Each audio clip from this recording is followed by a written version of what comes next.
নমস্কার বন্ধুরা, deep study চ্যানেলের পক্ষ থেকে আপনাদের সকলকে জানাই স্বাগতম। তো আজকে আমরা টিটেট পেপার 2 এর জন্য সোশ্যাল সায়েন্স থেকে ভারতীয় সংবিধানের উৎস এবং প্রস্তাবনা নিয়ে আলোচনা করব। আশা করি এই ভিডিওটা আপনাদের এক্সাম প্রিপারেশনের জন্য অনেকটা হেল্পফুল হবে। তো অনুরোধ থাকবে ভিডিওটি শুরু করার আগে আপনারা সম্পূর্ণ ভিডিওটা স্কিপ না করে অবশ্যই দেখে নেবেন।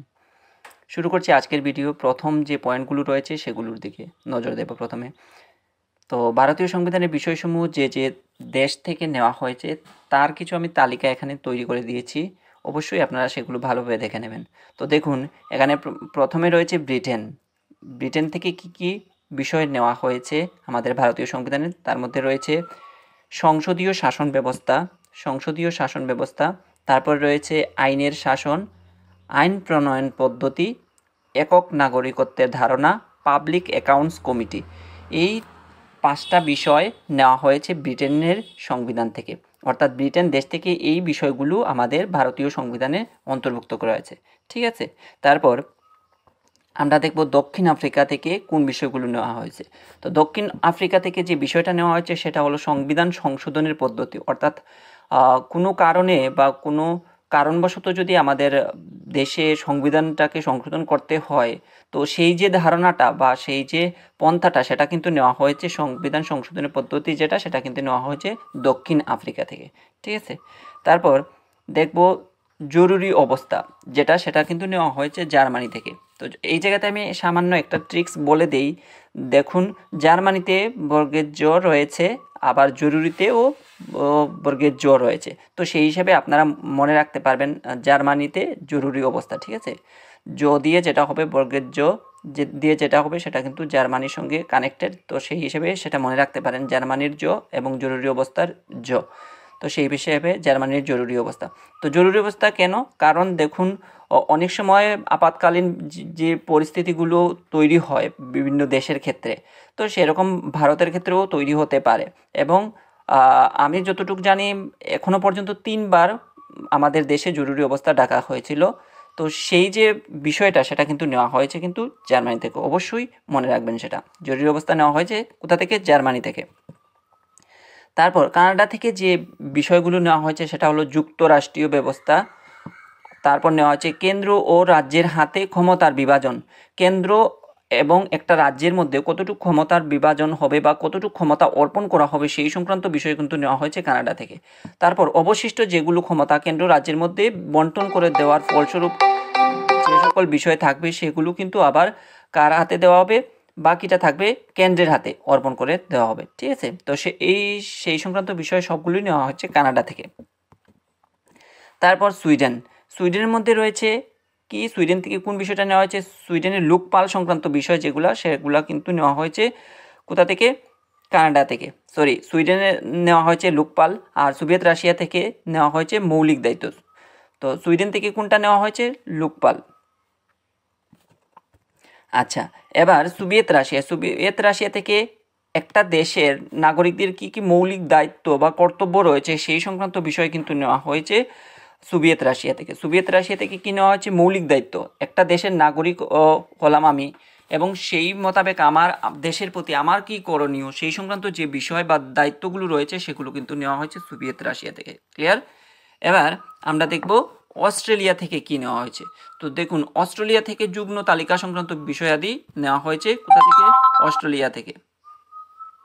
তারপর আমরা দেখব আয়ারল্যান্ড থেকে কোন কোন বিষয়গুলো নেওয়া হয়েছে। আয়ারল্যান্ড থেকে নেওয়া হয়েছে নির্দেশাত্মক নীতি, তারপর নেওয়া হয়েছে রাষ্ট্রপতি নির্বাচন এবং রাষ্ট্রপতি কর্তৃক সংসদের মনোনয়ন। খুব ইম্পর্টেন্ট, রাষ্ট্রপতি নির্বাচন, নির্দেশাত্মক নীতি এগুলো কোথা থেকে নেওয়া হয়েছে অবশ্যই সেটা মনে রাখবেন। আয়ারল্যান্ড থেকে কিন্তু নেওয়া হয়েছে নির্দেশাত্মক নীতি, রাষ্ট্রপতি নির্বাচন এবং রাষ্ট্রপতি কর্তৃক সংসদের কোনো সদস্যকে মনোনয়ন, সেটা কিন্তু নেওয়া হয়েছে আয়ারল্যান্ড থেকে। ক্লিয়ার?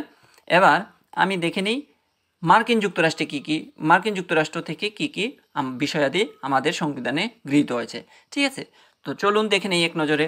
প্রস্তাবনা নেওয়া হয়েছে, তারপরে নেওয়া হয়েছে মৌলিক অধিকার, তারপর বিচার ব্যবস্থার স্বাধীনতা, তারপর বিচার বিভাগীয় পুনর্বিবেচনা, সুপ্রিম কোর্ট ও হাইকোর্টের বিচারপতি অপসারণ, অর্থাৎ সুপ্রিম কোর্ট ও হাইকোর্টের বিচারপতিদের অপসারণ সংক্রান্ত যে বিষয়াদি সবগুলো নেওয়া হয়েছে কিন্তু মার্কিন যুক্তরাষ্ট্রে। এগুলো থেকে ভালো করে মার্কিন যুক্তরাষ্ট্র থেকে যে বিষয়গুলো নেওয়া হয়েছে সেখান থেকে কিন্তু এক্সামে কোয়েশ্চেন আসে, তো অবশ্যই সেগুলো মনে রাখবেন। প্রস্তাবনা, মৌলিক অধিকার, বিচার ব্যবস্থার স্বাধীনতা এবং বিচার বিভাগীয় যে পুনর্বিবেচনা এবং সুপ্রিম কোর্ট ও হাইকোর্টের বিচারপতিদের অপসারণ সংক্রান্ত যে বিষয়াদি সেগুলো কিন্তু সবগুলোই নেওয়া হয়েছে মার্কিন যুক্তরাষ্ট্র থেকে, অবশ্যই সেগুলো ভালোভাবে মনে রাখবেন।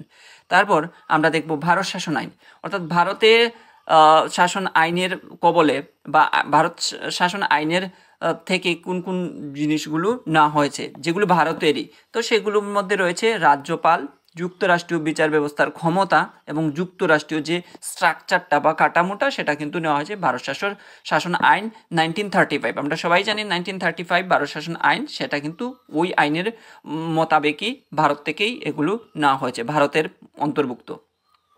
তারপর জাপান দেশ থেকে কোনগুলো নেওয়া হয়েছে, তো একটা দেশের আমরা জানি সবচেয়ে বড় যে বিচার ব্যবস্থা ঊর্ধ্বে রয়েছে বা বিচার ব্যবস্থা রয়েছে সেটা হলো সুপ্রিম কোর্ট। সুপ্রিম কোর্টের যে কার্যপ্রণালীটা বা কিভাবে একটা দেশের সর্বোচ্চ হাই আদালত কাজ করবে সেটা সেই সংক্রান্ত যে বিষয় আদি সেটা কিন্তু নেওয়া হয়েছে জাপান থেকে, ঠিক আছে, জাপান থেকে নেওয়া হয়েছে। এরপর আমরা দেখব 12 নাম্বার, ইংল্যান্ড বা গ্রেট ব্রিটেন থেকে যে সকল বিষয়াদি নেওয়া হয়েছে। ইংল্যান্ড বা গ্রেট ব্রিটেন থেকে যে সকল বিষয়াদি নেওয়া হয়েছে তার মধ্যে রয়েছে মন্ত্রীদের ক্যাবিনেট ব্যবস্থা, তারপর প্রধানমন্ত্রীর পদ, দ্বিপাক্ষিক সংসদ কাঠামো, সংসদের নিম্ন কক্ষের হাতের অতিরিক্ত ক্ষমতা প্রদান, স্পিকার এবং কেন্দ্রীয় মন্ত্রী পরিষদ। এই যে টোটাল এখানে 6টা বিষয় রয়েছে, এই 6টা বিষয় কিন্তু নেওয়া হয়েছে ইংল্যান্ড বা গ্রেট ব্রিটেন থেকে। প্রধানমন্ত্রীর পদ, দ্বিপাক্ষিক সংসদ এবং সংসদের নিম্ন কক্ষের হাতে যে অতিরিক্ত ক্ষমতা প্রদান এবং স্পিকার এবং কেন্দ্রীয় মন্ত্রী পরিষদ, এই বিষয়গুলো নেওয়া হয়েছে, অবশ্যই সেগুলো মনে রাখবেন।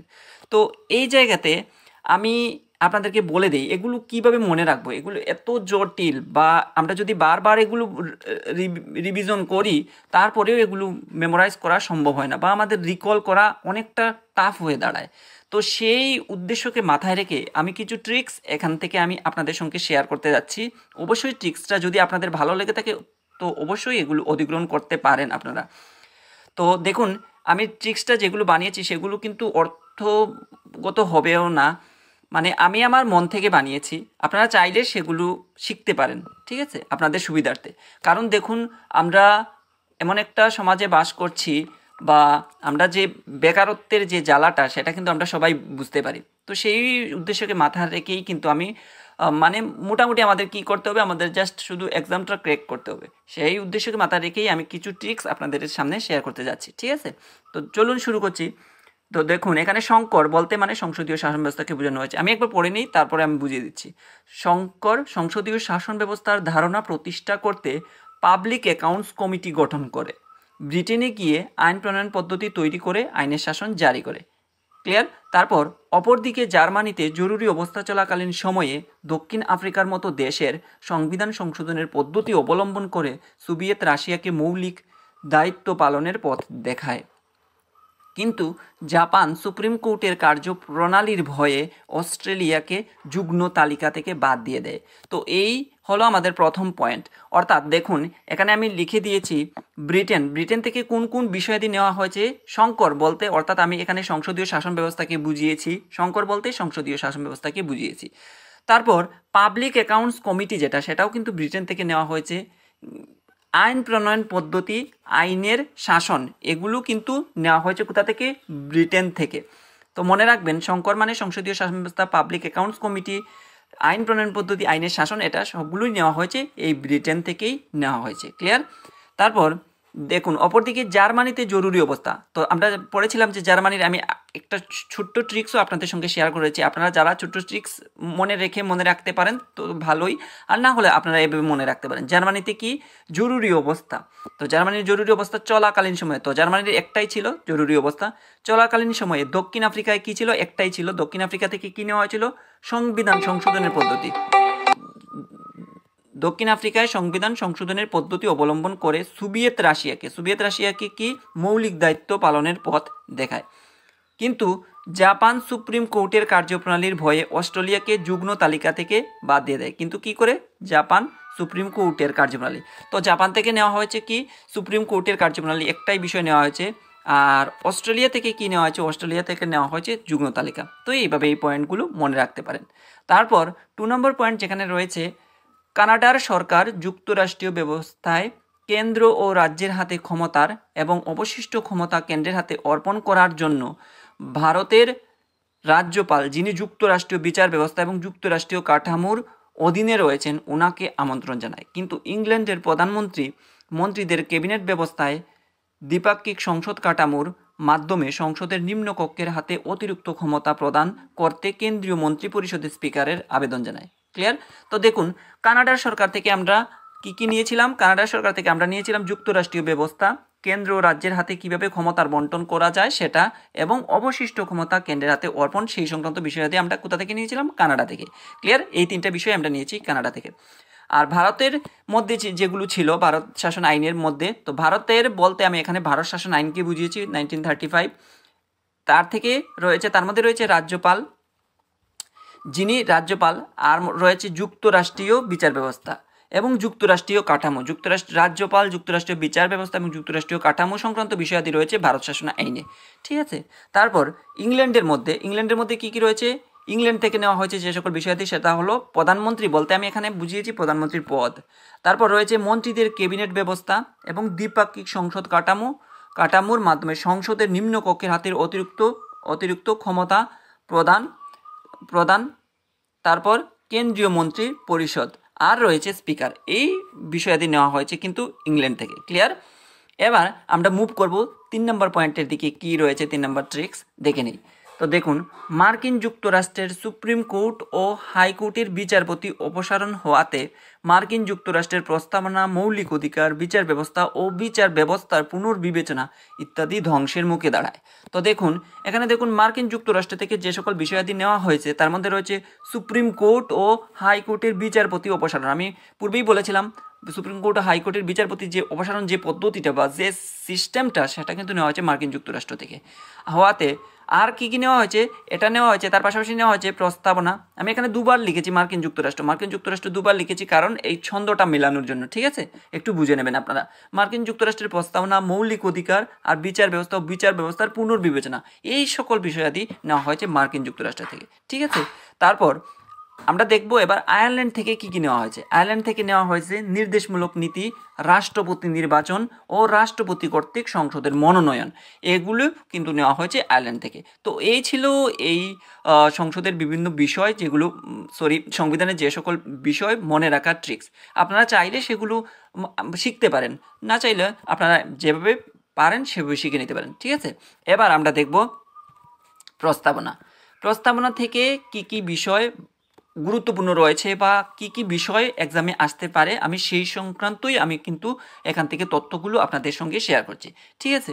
তো দেখুন, প্রস্তাবনা সংক্রান্ত কয়েকটি গুরুত্বপূর্ণ তথ্য। প্রথম যে পয়েন্টটা রয়েছে সেখানে বলা হয়েছে, বর্তমানে ভারতীয় সংবিধানের প্রস্তাবনায় ভারতকে যে রাষ্ট্ররূপে বর্ণনা করা হয়েছে আমরা সবাই জানি, তা হলো সার্বভৌম, সমাজতান্ত্রিক, ধর্মনিরপেক্ষ এবং গণতান্ত্রিক প্রজাতন্ত্র রূপে কিন্তু বর্তমানে ভারতের সংবিধানে ভারতকে এই রূপে বর্ণনা করা হয়েছে। ঠিক আছে? আমি আবারও বলছি, সার্বভৌম, সমাজতান্ত্রিক, ধর্মনিরপেক্ষ এবং গণতান্ত্রিক প্রজাতন্ত্র রূপে ভারতকে কিন্তু বর্তমানে বর্ণনা করা রয়েছে ভারতীয় সংবিধানে। আচ্ছা, এবার 2 নম্বর পয়েন্ট যেখানে বলা হয়েছে 1950 সালের 26শে জানুয়ারি যখন ভারতীয় সংবিধান কার্যকরী হয়, তখন সংবিধানের প্রস্তাবনায় ভারতকে যে রাষ্ট্ররূপে বর্ণনা করা হয়েছিল তা হলো সার্বভৌম আর গণতান্ত্রিক প্রজাতন্ত্র। তো এই 2টা শব্দ দ্বারাই কিন্তু ভারতকে কিন্তু কি করা হয়েছিল? বর্ণনা করা হয়েছিল। কবে? 1950 সালের 26শে জানুয়ারি। তো এখানে কিন্তু প্রশ্ন আসতে পারে, এক্সামে কি প্রশ্ন দিতে পারে যে 1950 সালের 26শে জানুয়ারি ভারতীয় সংবিধান যখন কার্যকরী হয়, তখন সংবিধানের প্রস্তাবনায় ভারতকে কি রাষ্ট্ররূপে বর্ণনা করা হয়েছিল? তখন কিন্তু শুধুমাত্র সার্বভৌম আর গণতান্ত্রিক প্রজাতন্ত্র রূপে ভারতকে বর্ণনা করা হয়েছিল। ঠিক আছে? তারপর সমাজতান্ত্রিক এবং ধর্মনিরপেক্ষ যে শব্দগুলো, সেগুলো কিন্তু পরবর্তী সময়ে বিভিন্ন সংশোধনের মাধ্যমে সেগুলো কিন্তু ইনক্লুডিং করা হয় বা অন্তর্ভুক্ত করা হয়। ক্লিয়ার? এবার আমরা 3 নম্বর পয়েন্টের দিকে মুভ করব, যেখানে বলা হয়েছে ভারতীয় সংবিধানের প্রস্তাবনায় উল্লেখিত স্বাধীনতা, সাম্য এবং ভ্রাতৃত্বের আদর্শ গৃহীত হয়েছে ফরাসি বিপ্লবের আদর্শ থেকে। তো এই জায়গাতে ভারতীয় সংবিধানের যে প্রস্তাবনা সেখানে কিন্তু যে স্বাধীনতা এবং যে সাম্য এবং যে ভ্রাতৃত্বের আদর্শটা সেটা কিন্তু গৃহীত হয়েছে কোথা থেকে? ফরাসি বিপ্লবের আদর্শ থেকেই কিন্তু সেগুলো আমাদের ভারতীয় সংবিধানের প্রস্তাবনায় ইনক্লুডিং করা হয়েছে। ক্লিয়ার? এবার আমরা 4 নম্বর পয়েন্টের দিকে মুভ করব, যেখানে বলা হয়েছে 1976 সালের 42তম সংবিধান সংশোধনের মাধ্যমে সমাজতান্ত্রিক এবং ধর্মনিরপেক্ষ এই কথাগুলি সংবিধানের প্রস্তাবনায় অন্তর্ভুক্ত করা হয়েছে। ঠিক আছে, তো দেখুন এখানে কিন্তু কোয়েশ্চেন আসতে পারে যে ভারতীয় সংবিধানের প্রস্তাবনায় ধর্মনিরপেক্ষ এবং সমাজতান্ত্রিক শব্দ দুটি কখন যুক্ত করা হয়েছিল বা কখন অন্তর্ভুক্ত করা হয়েছিল। তো সেই মোতাবেক এখানে কিন্তু সঠিক আনসার যেটা হবে সেটা হবে 1976 সালের 42তম সংবিধান সংশোধনের মাধ্যমে সেটা কিন্তু অন্তর্ভুক্ত করা হয়েছিল। আমরা 5 নম্বর পয়েন্টের দিকে মুভ করব, যেখানে বলা হয়েছে ভারতীয় সংবিধানের প্রস্তাবনাটি যখন সংশোধিত হয় তখন ভারতবর্ষের প্রধানমন্ত্রী কে ছিলেন? খুব ইম্পর্টেন্ট প্রশ্ন, পয়েন্টটা অবশ্যই মনে রাখবেন। ভারতীয় সংবিধানের প্রস্তাবনাটি যখন সংশোধিত হয়েছিল তখন ভারতবর্ষের প্রধানমন্ত্রী যিনি ছিলেন তিনি ছিলেন ইন্দিরা গান্ধী। ইন্দিরা গান্ধী ছিলেন তখনকার সময়ে প্রধানমন্ত্রী। তারপর 6 নাম্বার পয়েন্ট, খুব ইম্পর্টেন্ট পয়েন্ট এবং খুবই রেয়ার কোয়েশ্চেন, এক্সামে আসার অনেক পসিবিলিটি রয়েছে, অবশ্যই মনে রাখবেন সেটা। বেরুবাড়ি মামলায় সুপ্রিম কোর্ট কি করে রায় দিয়েছিল যে ভারতীয় সংবিধানের প্রস্তাবনা যেটা রয়েছে সেটা কিন্তু ভারতীয় সংবিধানের অংশ নয়, অর্থাৎ ভারতীয় সংবিধানের যে প্রস্তাবনা সেটা ভারতীয় সংবিধানের অংশ নয় বলে এরকম একটা সুপারিশ করেছিল কে? Supreme court. কবে, কোন মামলায় করেছিল সেটা করেছিল বেরুবাড়ি মামলায়। তো কোয়েশ্চেন কিন্তু আসতে পারে যে সুপ্রিম কোর্ট কোন মামলায় রায় দেয় যে ভারতীয় সংবিধানের প্রস্তাবনা ভারতীয় সংবিধানের অংশ নয়, সেটা অবশ্যই হয়ে যাবে বেরুবাড়ি মামলায়। ক্লিয়ার? এবার আমরা 7 নম্বর পয়েন্টের দিকে মুভ করব, যেখানে বলা হয়েছে 1973 সালের কেশবানন্দ ভারতী মামলায় তার পূর্বের রায় পরিবর্তন করে রায় দান করে যে সংবিধানের প্রস্তাবনা ভারতীয় সংবিধানের অংশ। ঠিক আছে, তো একবার আমরা দেখেছিলাম বেরুবাড়ি মামলায় কি হয়েছিল, ভারতীয় সংবিধানের প্রস্তাবনা যেটা সেটা ভারতীয় সংবিধানের অংশ নয় বলে সুপ্রিম কোর্ট রায় দিয়েছিল। কিন্তু যখন চলতে লাগলো তখন দেখা গেল যে 1973 সালে আরও একটা মামলা পড়লো, সেটা হলো কেশবানন্দ ভারতী মামলা, এবং সেই মামলায় কিন্তু সুপ্রিম কোর্ট আবার তার পূর্বের রায়কে কি করলো, ডিনাই করলো বা পূর্বের রায়কে ভেঙে দিয়ে আবার নতুন করে আরেকটা রায় দিল। সেই মামলায় দিল যে ভারতীয় সংবিধানের প্রস্তাবনা ও একটা অংশ ভারতীয় সংবিধানের। ঠিক আছে, তো সেটা কিন্তু কবে হয়েছিল, সেটা হয়েছিল 1973 সালের কেশবানন্দ ভারতী মামলায়। ক্লিয়ার? এবার 8 নম্বর পয়েন্ট দেখব, যেখানে বলা হয়েছে ধর্মনিরপেক্ষতা এই ধারণাটির সঠিক দোতানা হলো। তো ধর্মনিরপেক্ষতা এই ধারণাটা সঠিক দোতানা কি? তো এই সঠিক যে দোতানা সেটা হলো প্রণয়ন ও শাসনের ক্ষেত্রে রাষ্ট্র কোনো ধর্মীয় চিন্তাধারা পরিচালিত হবে না। প্রণয়ন ও শাসনের ক্ষেত্রে রাষ্ট্র কি হবে না? কোনো ধর্মীয় চিন্তাধারা পরিচালিত হবে না। ক্লিয়ার? এবার 9 নম্বর পয়েন্ট, যেখানে বলা হয়েছে ভারতীয় সংবিধানের প্রস্তাবনা পাঠ করলে যে বিষয়টি সম্পর্কে স্বচ্ছ ধারণা লাভ করা যায় তা হলো রাষ্ট্ররূপে ভারতের আদর্শ ও লক্ষ্য। তো খুব ইম্পর্টেন্ট পয়েন্ট, এটা অবশ্যই মনে রাখবেন। ভারতীয় সংবিধানের প্রস্তাবনা যখন আমরা পাঠ করব তখন আমাদের যে বিষয়টা সম্পর্কে আমরা স্বচ্ছ ধারণা লাভ করতে সক্ষম হব সেটা হলো রাষ্ট্ররূপে ভারতের কি আদর্শ ও লক্ষ্য কি রয়েছে, সেটা সেই জ্ঞানটা আমরা লাভ করতে সক্ষম হব। তারপর 10 নম্বর পয়েন্ট, যেখানে বলা হয়েছে ভারত একটি প্রজাতান্ত্রিক রাষ্ট্র কারণ ভারতের রাষ্ট্রপতির পদটি একটি নির্বাচিত পদ। ভারতকে একটি প্রজাতান্ত্রিক রাষ্ট্ররূপে গণ্য করা হয়, এর পেছনে কারণ হলো ভারতের রাষ্ট্রপতির যে পদটা সেটা কিন্তু একটা নির্বাচিত পদ এবং নির্বাচনের মাধ্যমেই কিন্তু ওই পদটা তৈরি করা হয়। 11 নম্বর পয়েন্ট, যেখানে বলা হয়েছে ভারত একটি ধর্মনিরপেক্ষ রাষ্ট্র, এর অর্থ কি? ভারত একটি ধর্মনিরপেক্ষ রাষ্ট্র এর অর্থ হলো ভারত সকল ধর্মের প্রতি নিরপেক্ষ। ঠিক আছে, ভারত সকল ধর্মের প্রতি নিরপেক্ষ, সেই কারণেই কিন্তু ভারতকে ধর্মনিরপেক্ষ রাষ্ট্ররূপে বর্ণনা করা হয়ে থাকে। তারপর 12 নম্বর পয়েন্ট, যেখানে বলা হয়েছে ভারতীয় সংবিধানের প্রস্তাবনায় স্বাধীনতা, সাম্য ও ভ্রাতৃত্ববোধের যে ধারণা উল্লেখিত হয়েছে সেটি গৃহীত হয়েছে যে ঐতিহাসিক ঘটনার অনুপ্রেরণায়। তা কি? তা ফরাসি বিপ্লব। এটা আমি পূর্বেই আলোচনা করেছি, তবু আমি এখানে লিখে দিলাম, কিন্তু এই ঠিক এক্স্যাক্ট এইভাবেই কোয়েশ্চেন আসতে পারে। ঠিক আছে, তো সেই কারণে আমি এখানে তুলে দিয়েছি। তো ফরাসি বিপ্লবের অনুপ্রেরণায় কিন্তু ভারতীয় সংবিধানের প্রস্তাবনায় স্বাধীনতা, সাম্য, ভ্রাতৃত্ববোধের ধারণা গৃহীত হয়েছে। ক্লিয়ার? এবার 13 নম্বর পয়েন্ট, যেখানে বলা হয়েছে সার্বভৌম শব্দটির অর্থ কি? তো সার্বভৌম যে শব্দটা, সেই শব্দটার অর্থ হলো বৈদেশিক নিয়ন্ত্রণ থেকে ভারতকে পুরোপুরি মুক্ত করা। সেটাই ছিল সার্বভৌম শব্দের প্রকৃত অর্থ। তারপর আমরা দেখব 14 নম্বর পয়েন্ট, যেখানে বলা হচ্ছে ভারতীয় সংবিধানের প্রস্তাবনায় যে ধরনের ন্যায় বিচার সুনিশ্চিত করার কথা বলা হয়েছে তা হলো। তো এখানে কিন্তু কোয়েশ্চেন অবশ্যই আসতে পারে, খুব ইম্পর্টেন্ট প্রশ্ন, অবশ্যই সেটা মনে রাখবেন। ভারতীয় সংবিধানের প্রস্তাবনায় যে ধরনের ন্যায় বিচার সুনিশ্চিত করার কথা বলা হয়েছে সেটা হলো সামাজিক, অর্থনৈতিক ও রাজনৈতিক, এই 3 ধরনের ন্যায় বিচার সুনিশ্চিত করার কথা বলা হয়েছে। তারপর 15 নম্বর পয়েন্ট, যেখানে বলা হয়েছে পৃথিবীর যে দেশ সর্বপ্রথম তাদের সংবিধানের শুরুতে প্রস্তাবনাকে অন্তর্ভুক্ত করে তা হলো মার্কিন যুক্তরাষ্ট্র। মার্কিন যুক্তরাষ্ট্রই এমন একটা দেশ যে কি করেছিল, তার সংবিধানের শুরুতে কিন্তু প্রস্তাবনাকে অন্তর্ভুক্ত করেছিল। খুব ইম্পর্টেন্ট পয়েন্ট, অবশ্যই সেটা মনে রাখবেন। তারপর 16 নম্বর পয়েন্ট, যেখানে বলা হয়েছে জাতীয় ঐক্য ও সংহতি এই শব্দ সমষ্টি ভারতীয় সংবিধানের প্রস্তাবনায় সংযুক্ত হয়েছে 1976 সালে। কবে যুক্ত হয়েছে? সেটা যুক্ত হয়েছে 1976 সালে। প্রস্তাবনের হয়ে গেছে, এটা একটু প্রস্তাবনায় হবে, ঠিক আছে, একটু কারেকশন করে নেবেন আপনারা। ভারতীয় ঐক্য ও সংহতি এই শব্দ সমষ্টি ভারতীয় সংবিধানের প্রস্তাবনায় সংযুক্ত হয়েছে কবে? 1976 সালে। ক্লিয়ার? এবার 17 নম্বর পয়েন্টের দিকে মুভ করব, যেখানে বলা হয়েছে ভারতীয় সংবিধানের প্রস্তাবনায় ভারতকে ধর্মনিরপেক্ষ রাষ্ট্র বলা হয়েছে। কোথায় বলা হয়েছে? ভারতীয় সংবিধানের প্রস্তাবনায় কিন্তু ভারতকে ধর্মনিরপেক্ষ রাষ্ট্র বলা হয়েছে। এর কারণ হলো রাষ্ট্র মনে করে ধর্ম নাগরিকের নিজস্ব ব্যাপার এবং ধর্মের ভিত্তিতে কোনো রকম বৈষম্য করা হয় না। তো ধর্মনিরপেক্ষ রাষ্ট্র বলা হয়েছে, এর কারণটাই হলো রাষ্ট্র কি মনে করে? রাষ্ট্র মনে করে ধর্ম একজন নাগরিকের তার নিজস্ব ব্যাপার, সে ধর্মের ভিত্তিতে কোনো রকম বৈষম্য করে না বা করতে পারে না।